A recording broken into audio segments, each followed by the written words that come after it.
लोकशाहीचा बुलंद आवाज, रिपब्लिकन वार्ता महाराष्ट्र। फुलंब्री शहरातील शिवम नगरी परिसरात घरफोडीची घटना घडली असून अज्ञात चोरट्यांनी घराच्या दरवाजाचा कडेकोंडा उचकटून सुमारे 3 तोळे सोनं व 30,000 रुपये रोख रक्कम असा ऐवज लंपास केल्याची घटना सोमवार दिनांक 5 ऑगस्ट रोजी मध्यरात्रीच्या सुमारास घडली आहे। चोरीच्या घटनेची फुलंब्री पोलीस ठाण्यात रात्री उशिरापर्यंत गुन्हा दाखल करण्याची प्रक्रिया सुरू होती। फुलंब्री शहरातील शिवम नगरी भागात राहणारे प्रमोद कासार हे शिक्षक असून शनिवारपासून शिरोडी येथे धार्मिक कार्यक्रमासाठी गेले होते।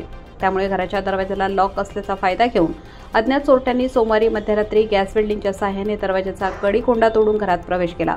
घरात कोणीही नसल्याने रोख रक्कम 30,000 रुपये व जुन्या वापरातील सुमारे 3 तोळे सोने या चोरट्यांनी लंपास केले असल्याचे प्रमोद कासार या शिक्षकांनी सांगितले। सदरील घटना मंगळवारी सकाळी 6 वाजेच्या सुमारास घरासमोर राहणारे पंढरीनाथ तिडके यांच्या लक्षात आल्यानंतर त्यांनी तात्काळ प्रमोद कासार यांना मोबाईलद्वारे माहिती दिली। त्यानंतर कासार कुटुंब तात्काळ शिवम नगरीत आले। या घटनेची फुलंब्री पोलिसांना माहिती दिल्यानंतर फुलंब्री पोलिसांनी घटनास्थळी येऊन श्वान पथकाला पाचारण केले। श्वान पथक घराच्या सुमारे 100 फूट येथे घुटमळला। श्वानालाही माग काढता आला नाही, त्यामुळे ते आल्यापावली परतले। या चोरीच्या घटनेची फुलंब्री पोलीस ठाण्यात रात्री उशिरापर्यंत गुन्हा दाखल करण्याची प्रक्रिया सुरू होती। रिपब्लिकन वार्ता महाराष्ट्र वृत्तवाहिनीसाठी औरंगाबाद मराठवाडा उपसंपादक अकबर शहा।